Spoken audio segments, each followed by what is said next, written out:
जो राम के साथ जीवन बिता रही हूं उनको क्या कष्ट है, लेकिन दोनों कष्ट में है। लंका में न राम खुश हैं जीतने के बाद, ना मेरी मां खुश है। शाम के समय लक्ष्मण पूछते हैं कि भैया पूरे विश्व में आपका यश फैल गया है, मां आपके पार्श्व में है, हनुमान चरणों में है, मैं प्रणाम में खड़ा हूं, चेहरा इतना म्लान क्यों है।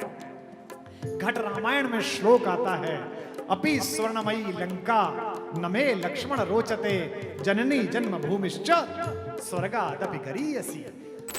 पर मेरी सांसों ने जाना, पर मेरी सांसों ने जाना, केवल नाम तुम्हारा जपना, केवल नाम तुम्हारा जपना।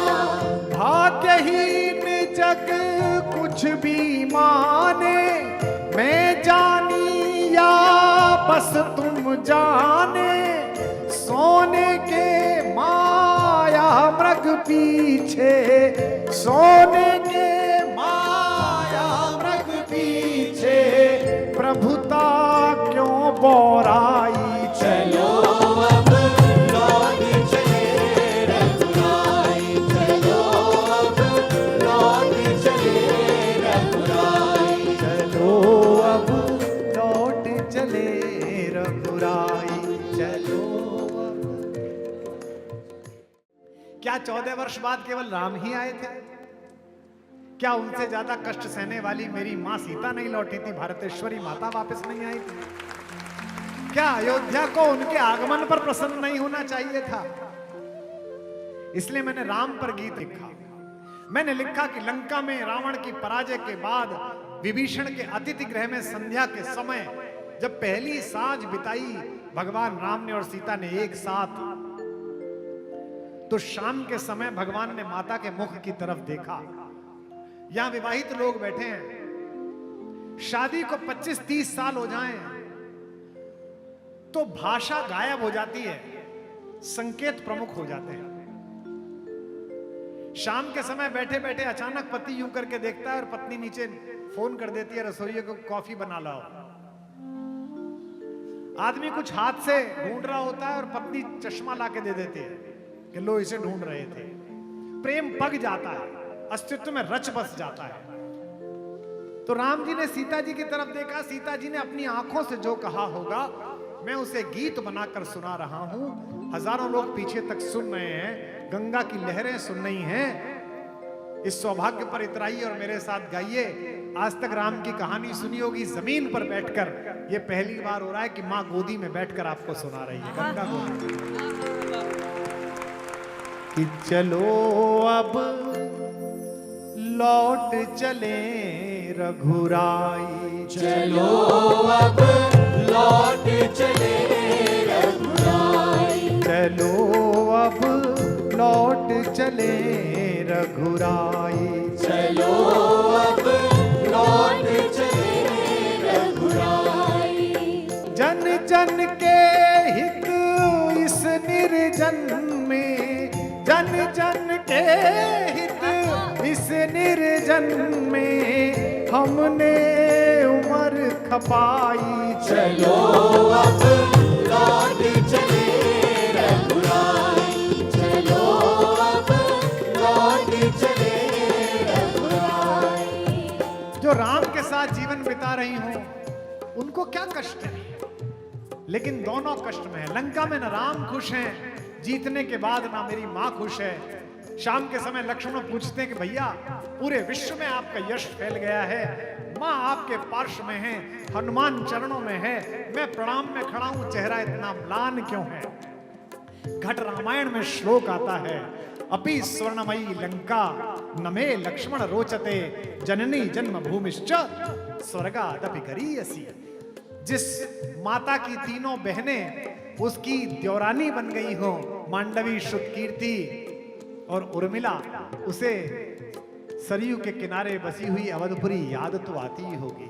चलो अब लौट चले रघुराई, चलो अब लौट चले रघुराई।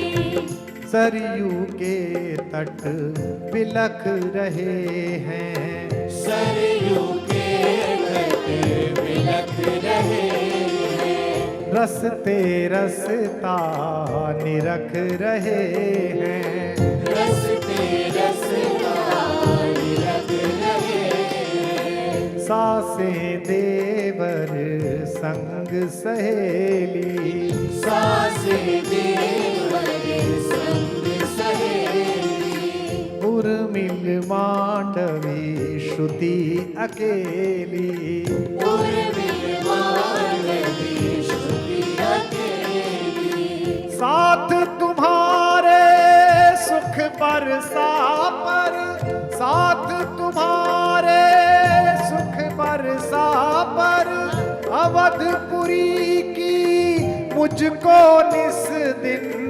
यादें बहुत सताई।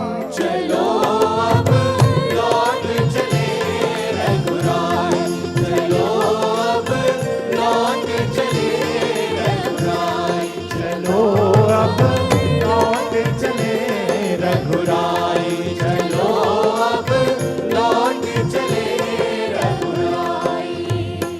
राम मन गए तो किस लिए गए? इसलिए कि देवता चाहते थे, दुनिया चाहती थी। लेकिन इस भारत की महिलाओं का चरित्र माता सीता की कहानी से प्रभावित है। ये जितने व्यापारी बैठे हैं अपनी पत्नियों के साथ, इस वाले प्लॉट को बेच देने में फायदा है जी, जरा सिग्नेचर कर दो, सिग्नेचर कर देती है। इस वाले शेयर को बेचने में फायदा है, सिग्नेचर कर दो, सिग्नेचर कर देती है। इस वाले को खरीदने में फायदा है, सिग्नेचर कर दो, सिग्नेचर कर देती है। किसी ने नहीं पूछा, पता ही नहीं है। पति जो कर रहा है ठीक ही कर रहा होगा, पत्नी जो कर रही है घर में वो ठीक ही कर रही होगी। इस लोकमंगल की धारणा के कारण ही भारत का दाम्पत्य जीवन मां सीता और राम की कहानी से प्रेरित होकर चलता है। देवों का दुनिया का सपना, देवों का दुनिया का सपना, तुमने मान लिया था अपना, तुमने मान लिया था अपना। ये सीता कह रही हैं। देवों का दुनिया का सपना, देवों का दुनिया का सपना, तुमने मान लिया था अपना, तुमने मान लिया था अपना।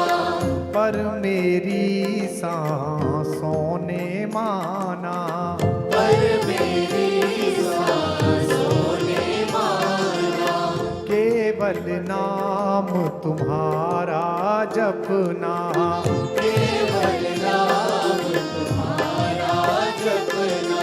शंका तो किसी बात पर कर लो।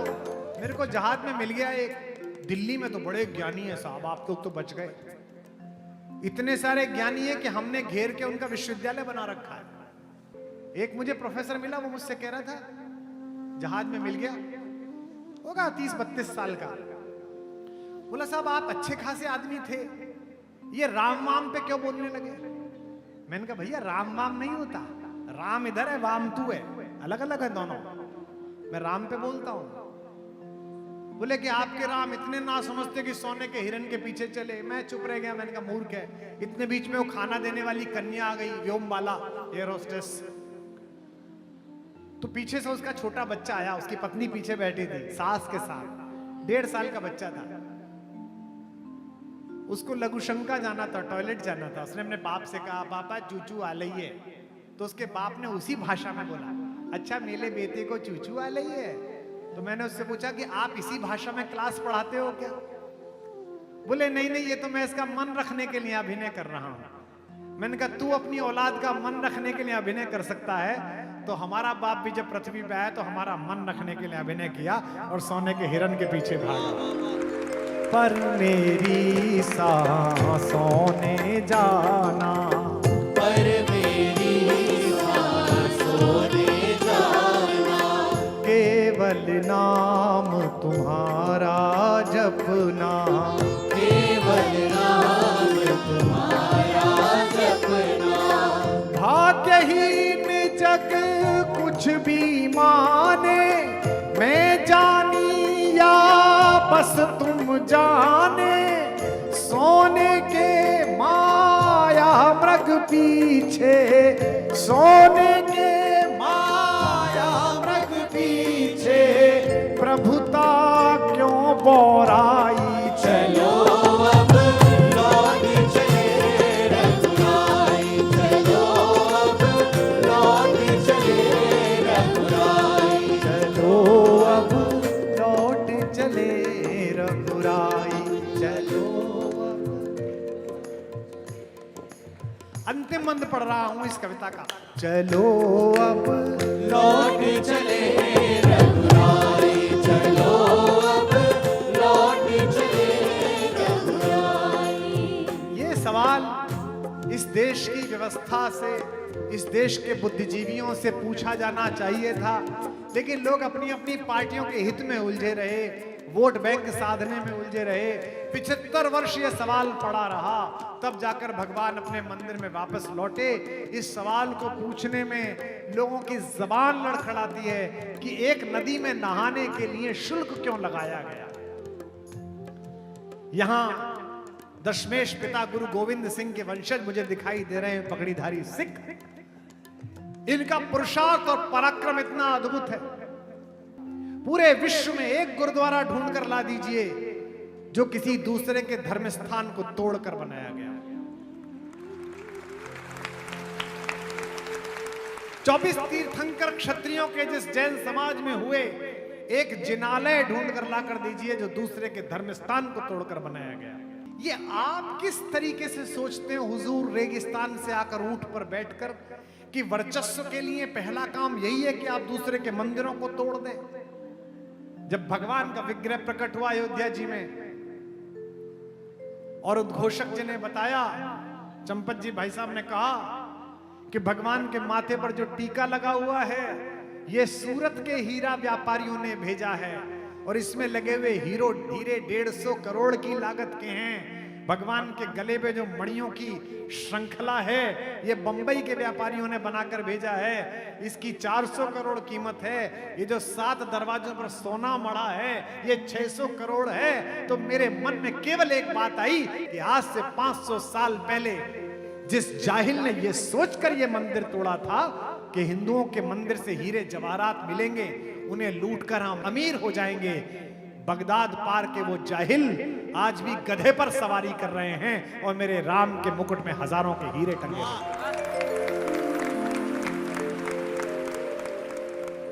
तुमने सबको महल दिलाए, तुमने सबको महल दिलाए।